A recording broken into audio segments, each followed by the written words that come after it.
好啦，係咁以拉下啦，拉又拉得唔係咁好啊！呢首歌都有少少難度。大家好，好耐冇見啦。咁咧頭先首歌，大家有冇少少耳熟能詳嘅感覺咧？嗱，有好多人咧，據說咧，因為呢首歌去學二胡嘅。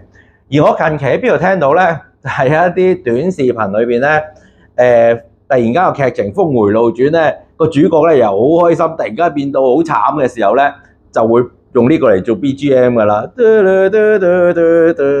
樣啦。嗱，咁啊好耐冇見啦，咁大家今日就點解無啦啦講個音樂嘅？係咪嗰個 channel 轉咗咧？其實唔係，音樂表面嚟嘅啫。其實我今日咧都係想同大家講一啲道教嘅嘢啦。咁大家見到換咗場地啦，咁啊先唔好意思地咧就係搬咗新地方咧，一直係忙緊啦，又忙緊執嘢擺嘢，跟住又接嗰啲法事又做埋先咁樣。好啦，終於咧剩翻少少落嚟啦，可以繼續同大家拍多啲片做啦，同大家講多啲道啦。好啦，咁啊進入今日嘅話題咧，我想同大家講咧頭先嘅呢一首曲叫做《二泉映月》，大家可能都已經聽過㗎啦。嗱，我想講咧，佢嗰個作曲家，大家咧更加咧會熟悉啲。佢叫做阿炳，係一個盲人嚟嘅。咁咧，大家未聽過呢個名都好。如果大家咧嗱可以上網 search 下，因為我唔識點樣咧喺我嗰個 YouTube 嗰度咧插一段片啊，或者插幅圖啊，呢啲留翻俾其他專業嘅 YouTuber 做。大家可以 search 下咧，丙字係火字邊有甲乙丙嘅丙啊。大家睇下丙嗰個形象咧，你一定會覺得咧，咦？你一熟口熟面咧，嗱，其實好多嗰啲電影啊、電視咧都有呢、都參考阿丙呢個外形嘅。譬如啊，周星馳功夫咧，咪有兩個殺手彈古箏噶嘛？嗰兩個咧，你會見到佢咧，戴帽啦、長衫啦、戴副墨鏡嘅，高高瘦瘦咁樣。其實佢都係應該係參考咗阿丙嘅形象，但係阿丙咧就更加老道啦，更加寒酸啦。咁啊，一身嘅衣着啊，當然係破破爛爛啦。咁啊，又好唏噓，又啲鬚啊，墨鏡戴住，背後咧係失明人士嚟嘅，係盲嘅。咁然之後副墨鏡咧，如果你睇阿丙嘅現存唯一一幅啦嚇，留翻嘅相咧，嗰副墨鏡咧係歪嘅，因為有一隻臂咧係斷咗嘅。咁而嗰幅相咧，其實咧仲要係當時咧啲日治時期嘅良民證裏邊嗰幅相嚟嘅，即係好似身份證嗰幅相嚟嘅。咁因為佢自己盲嘅，可能佢自己都唔知啦。咁亦身邊亦都代表佢冇人去提醒佢，生活好似好慘咁。咁所以咧，我哋一般講阿丙啊，講義傳影月啊，都會覺得好似係一啲好慘啊嘅代表嚟嘅。咁所以今日咧，我想同大家分享下阿丙嘅故事啦，講佢嘅生平啦，等大家去感受下佢係咪咁慘咧。而最重要嘅係，其實佢同道教同道士有非常之深厚嘅淵源。咁我自己作為道士啦，其實我係即係好感慨嘅。咁所以先講下佢嘅故事，再分享下我自己有啲咩感慨啦。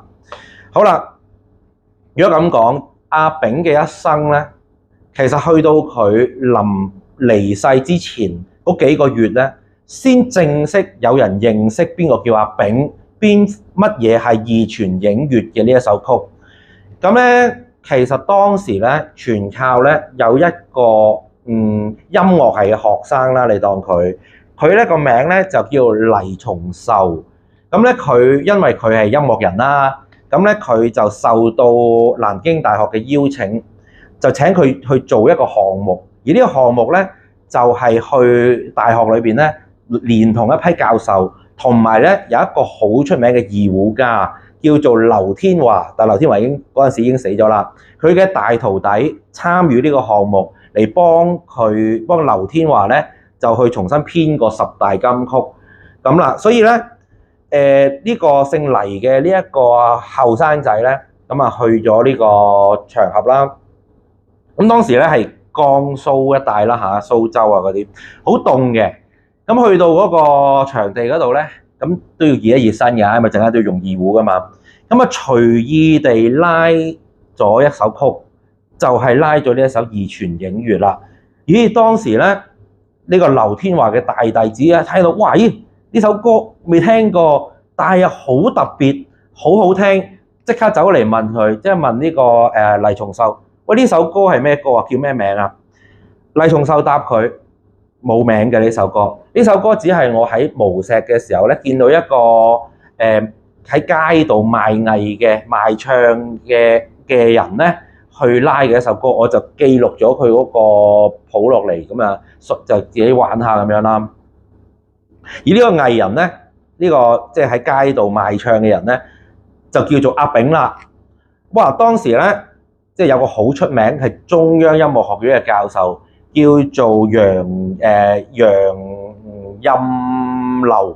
任流教授咧，聽到阿丙即刻喺佢寫字樓嗰度衝出嚟，就同佢哋幾個講：咦，邊個識阿丙啊？阿丙就係當年教佢彈琵琶嘅其中一個老師嚟嘅喎。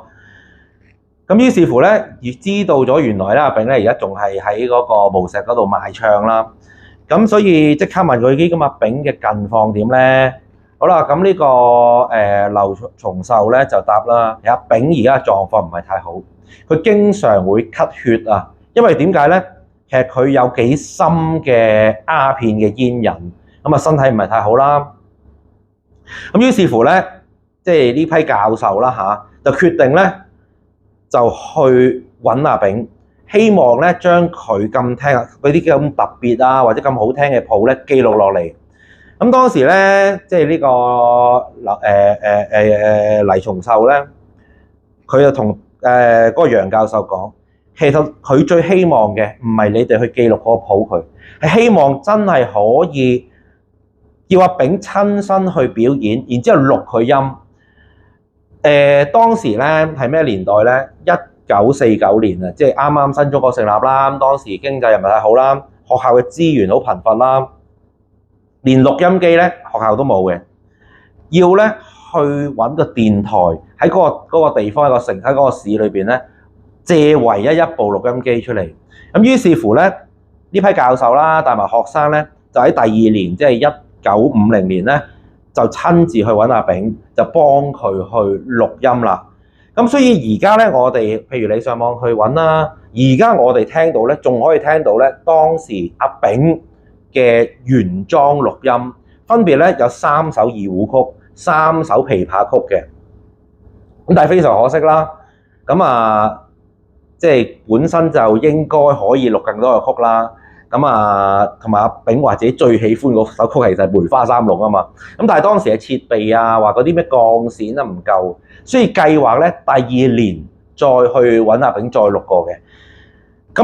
自從咧嗰次錄音咧錄完之後咧，阿炳聲名大噪，哇！由一個寂寂無名、非常潦倒嘅一個賣藝人咧，變成哇隻手可以啦。喺之後裏邊嘅幾個月裏邊咧，佢做過人生第一次嘅表演，就去咗呢個無錫牙科醫院開張嘅時候去做一個表演。無奈喺即係錄音嘅3個月後咧，阿炳咧都不幸離世啦。嗰批教授咧當然真係非常之飲恨啦嚇。好啦，咁其實阿炳咧，如果聽我哋咁講，其實都唔係真係想象中咁慘啊。至少喺最後人生嘅最後嘅階段，可以有人欣賞佢，甚至乎有人將佢嘅作品保留落嚟。但係其實要講阿炳點解咁慘咧，應該要由佢嘅生平開始講，由佢出生開始講。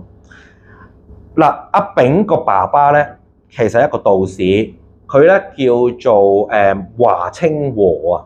當時咧喺無錫咧有一個道觀叫做雷祖殿。呢個雷祖咧就唔係我哋拜嘅呂洞賓呂祖師啊嚇，係雷聲普化天尊。因為江蘇一帶咧一般都係正一道士嘅，咁正一道士咧好多時候咧就會集雷法嘅，所以好多時候拜嘅其中一個神咧就係雷聲普化天尊啦。呢個題外話補充下啦。咁而阿炳個爸爸呢個華清和咧，就係呢個雷祖殿嘅當家，即係壇主啊，即係觀主咁解啦。當然有啲身份啦，但係佢最厲害唔係因為佢呢個身份，係佢嘅音樂造詣。我想先補充一樣嘢，即係呢樣嘢講出嚟都要自己都係慚愧嘅。當時咧喺即係江蘇咧一帶咧，道士同和尚好唔同嘅。和尚咧佢可能係靠住即係誦經啊、做法事啊、香油啊咁嚟維持佢個和尚同埋嗰個佛子嘅生計噶嘛。道士唔係嘅，道士要出去做嘢嘅，道士咧就要靠音樂嚟謀生嘅。咁即係話咧，即係無論地方啊，即係村莊又好，民居又好嘅紅白二事咧，其實唔係揾咩音樂家啊、咩學校嗰啲人啊，其實係揾道觀嘅道士去做嘅。咁所以當時任何一個道士都識玩音樂，甚至乎咁講，音樂最叻嘅就係道士。所以咧，當時所以好慚愧啊！即係我哋見到我嗰首二胡咧，真係 beginner level 啦嚇，BB 級嘅，即係非常之慚愧。咁咧就當時咧個個道士都好叻，而呢個阿炳個爸爸咧最叻係琵琶。當時咧有個稱號，呢個稱號咧好似人哋武俠小説咁樣，叫做鐵手琵琶，話非常之厲害。好啦，咁咧佢身份又好又特殊啦，亦都係要出家受戒，因為佢觀主。但係咧，佢就同一個即係秦氏，即係夫家姓秦嘅寡婦咧，就私通，靜雞雞咧就有私情。咁咧，亦都靜雞雞咧就懷下一個嬰兒，生咗一個 BB 出嚟。呢個咧就係阿炳啦。咁咧當時咧呢個秦氏咧生咗阿炳之後咧冇耐就死咗啦，病死啦。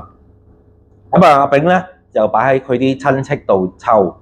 咁啊，去到阿炳5歲嘅時候咧，即係可能佢爸爸咧阿華清和咧有少少悔意啦於心有愧咁樣咧，於是咧接咗阿炳去咗雷祖殿度生活啦。咁但係當時咧，其實咧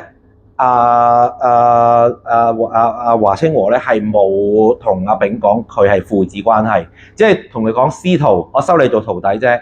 咁阿炳個名咧就叫做華彥君。咁啊，大家同姓啦。咁好啦，轉眼咧10幾年啦，阿炳咧因為其實即係遺傳㗎，即係個音樂天分相當之高。阿炳喺16、17歲嘅時候咧，已經喺成為成個無錫咧，哇非常之出名，音樂非常之勁嘅一個樂師同埋道士。當時咧有一個對佢一個即係美譽啊，即係叫佢做小天師啊！即係成個無錫咧，無論做道教法事又好啦，琵琶啊、二胡啊、鑼鼓咧，阿炳咧即係最勁㗎啦！即係冇人即係冇人可以及得上佢啦，叫小天師。咁啊，當時啊真係非常之厲害啦，當然，但係咧好景不常。喺阿炳去到20歲左右嘅時候咧，咁啊華清和咧，即係佢爸爸咧，就因病去世啦。咁啊臨終之前咧，先同阿炳講：喂，其實咧，即係我哋係父子嚟嘅，係親生父子嚟嘅，就唔係師徒咁簡單。咁我唔知道阿炳當時嗰個心情係點啦，但係我諗普通人咧，應該都係一個好大嘅打擊嚟嘅，即係就算生活上冇話咩改變，但係哇，即係原來自己嘅親生阿爸原來係認識咗咁耐都唔認佢嘅，咁啊我相信都好大打擊啦。咁但係阿華清和咧就將成個雷祖殿咧就交俾阿炳去打理，就變咗阿炳咧就成為咗雷祖殿嘅當家，即係成為咗個觀主啦。咁啊，即係俗語云啦，人咧最慘係咩咧？就少年得志。咁啊，即係當一個人去到巔峰，哇10幾歲受國人吹捧，哇小天師，音樂造詣極高，跟住20歲仲成為一個壇主，哇不得了！咁個人咧就一定咧就會行差踏錯噶啦。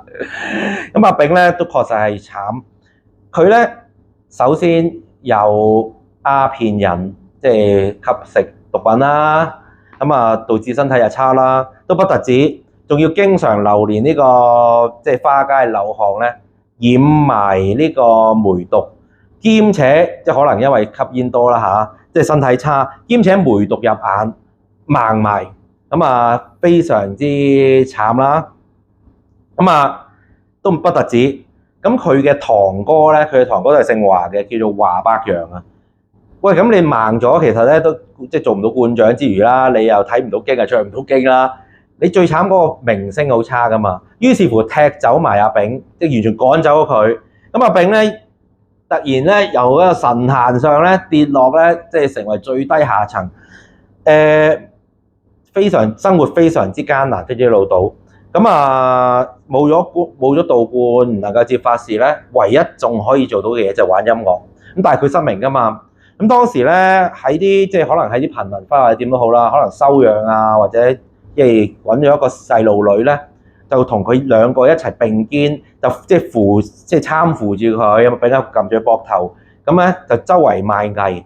咁咧阿炳嘅特色咧就係佢咧，譬如頭先咁拉二胡咧，佢就企喺度，個二胡掛喺度嘅，即係唔係好似咁坐喺度嘅。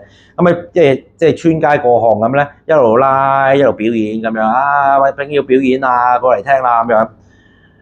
嗱，其實阿炳咧就係以賣唱為生，咁咧當時嚟訪問呢個頭先講嗰個音樂人啦，即係黎松壽咧，佢好強調一樣嘢。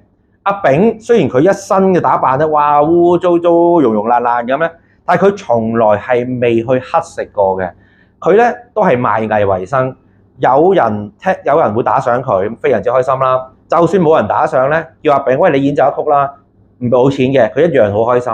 咁但係從來咧未試過去行乞嘅。咁即係始終點都好，都有一種藝術家又好，你話佢係道士又好啦，只要有一種風骨喺度嘅嚇。咁啊，好非常難得啦。咁啊，呢個小朋友陪住佢嘅後期都走咗之後咧，阿炳咧就喺個煙館裏邊咧認識咗佢，都算係佢老婆嚟嘅。咁啊，認識咗另一個女士咧，咁啊兩個相依為命啦，兩個都活喺一個非常之生活好困苦嘅情況下，咁一樣就係阿炳搭住膊頭，佢又帶住阿炳穿街過巷咁去表演啦。咁啊，生活固然難啊，但係咧都未去到谷底。最慘係咩咧？喺呢一批教授去揾阿炳之前嗰一段時間，阿炳直情鋃鐺入獄，因為阿炳咧其實除咗識演奏音樂之外咧，佢仲有一個強項嘅，佢識咧説唱，即係我哋嗰啲好似 rapper 咁樣 rap 嘅。咁佢説唱啲咩咧？佢唱新聞啦，或者唱一啲故事咁樣啦。當時咧，佢就係因為唱咗一個劇啦，類似就係講緊啲即係貪官啊、污吏咁樣，就令到個政府話佢即係擾亂秩序咁樣咧，就拉埋佢坐監。咁坐完監不特止，因為佢有好勁嘅煙癮啊嘛，咁啊俾人捉埋去戒煙。咁咧阿炳咧就變咗咧，即係喺嗰個時候咧，其實嗰班教授揾佢嘅時候咧，係人生係最慘嘅時候。仲要係點咧？嗱，佢咧班教授揾佢嘅時候咧，其實佢已經冇玩音樂、冇做演奏噶啦。佢啱啱喺戒煙所出嚟，傳說話咧，佢嗰啲譬如個二胡啊，佢啲樂器咧，俾老鼠咬爛晒。咁啊，譬如個二胡啊，俾蛇皮俾老鼠咬爛咗啊，條弦啊斷咗啊咁樣。咁咧傳說就係話，如果一個樂師佢嘅樂器咧俾老鼠咬爛咗咧，就代表個上天咧，就唔叫你唔好再演奏啦。咁我相信咧，阿炳咧其實當時咧就決定唔再演奏，要收山嘅。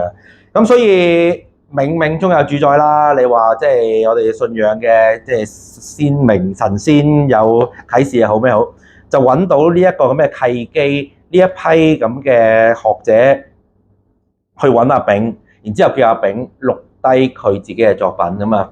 如果唔係嘅話咧，我哋今日咧就完全唔知邊個阿炳啦，二泉映月咧亦都唔會面世，所以真係一個歷史一個契機。咁咧阿炳咧即係據啲當時教授去訪問翻佢話，阿炳嗰個二胡咧，即係啲弦咧係個特色咧就係條弦斷嘅，全部係綁裂嘅咁啊，但係都一樣拉得好好。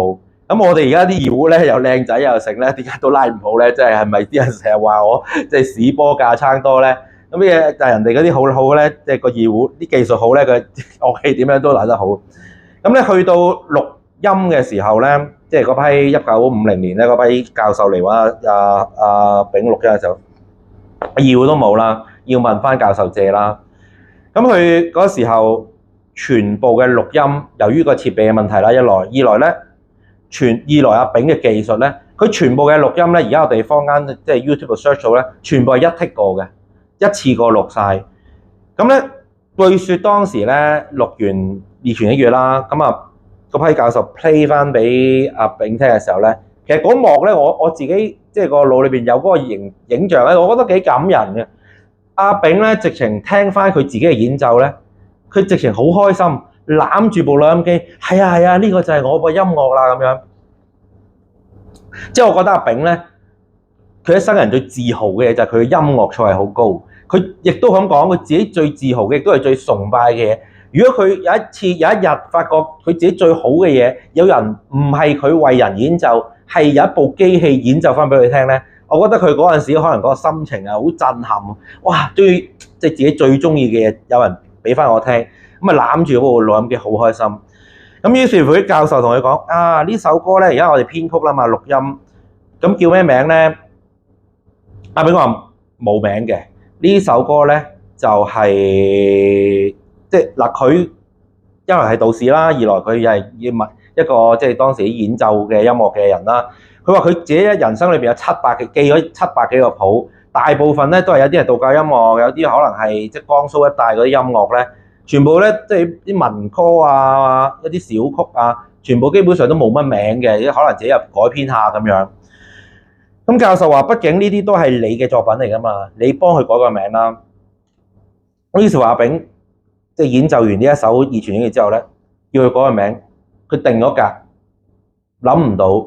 跟住另外有個女嘅教授遞一支煙俾阿炳，阿炳揸住支煙，都係定咗格，諗唔到啊！突然間諗到啦，不如咧就叫呢首歌、叫呢首曲做二泉映月啦咁樣。咁啊，當時好出名嘅頭先講中央學院嘅嗰位楊教授聽到呢個名咧有少少問題，就因為咧當時咧即係而家都係啦，唔係當時，即係有一首廣東音樂咧就叫做三潭印月啊嘛。咁你要二泉印月就好似抄人咁我個名，不如你改做二泉映月啦，因為當時即係真係蘇州有一個唔知叫影咩湖噶嘛。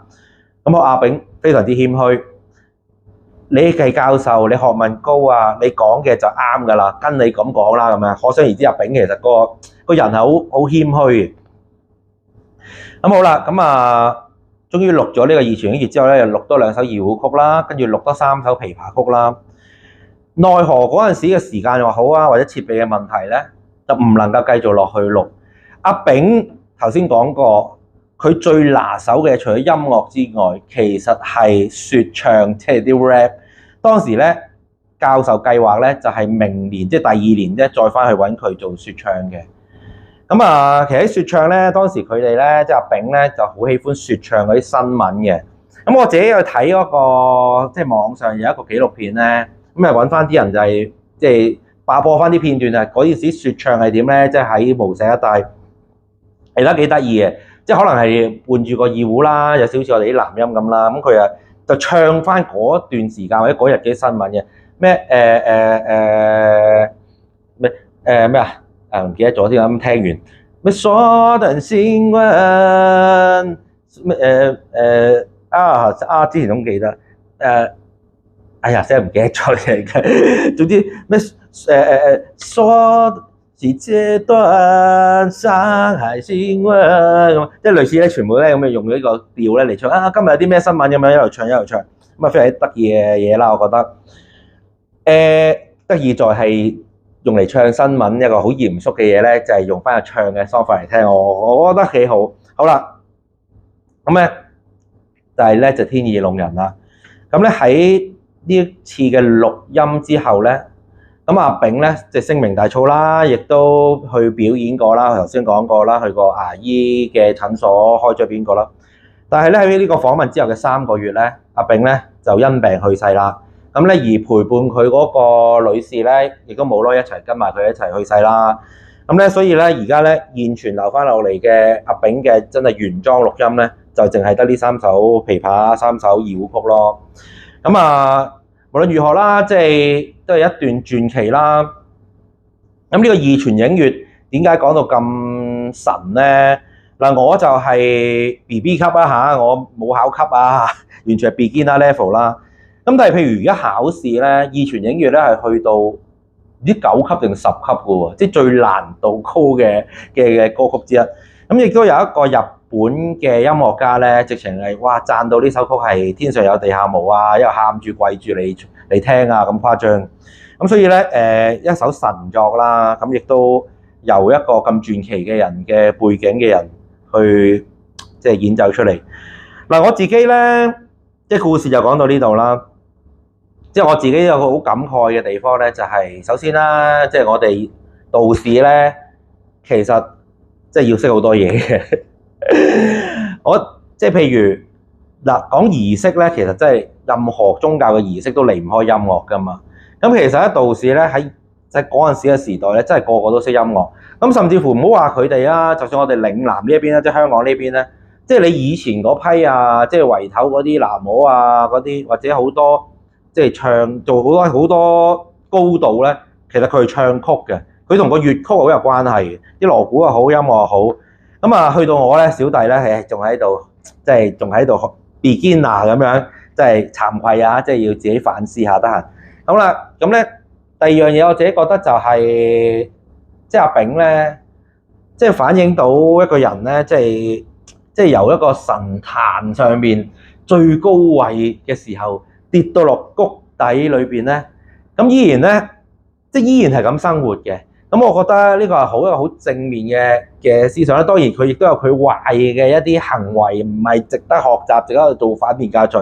但係由即係天堂跌到落地獄咧，即係依然係咁樣面對，依然咁樣生活，依然保留翻佢自己最中意、最 proud of 嘅音樂又好，或者説唱又好，去演奏嘅。咁我覺得呢一個係一個精神嚟嘅，咁好值得去學習嘅。咁所以我成日即係講阿炳嘅故事又好，聽嘅故事又好，我自己係好感觸嘅。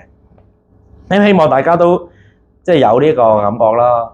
咁好啦，講住咁多啦，咁就希望日後咧繼續同大家多啲咧拍片啊，等我自己冇咁懶嘅。好，多謝各位。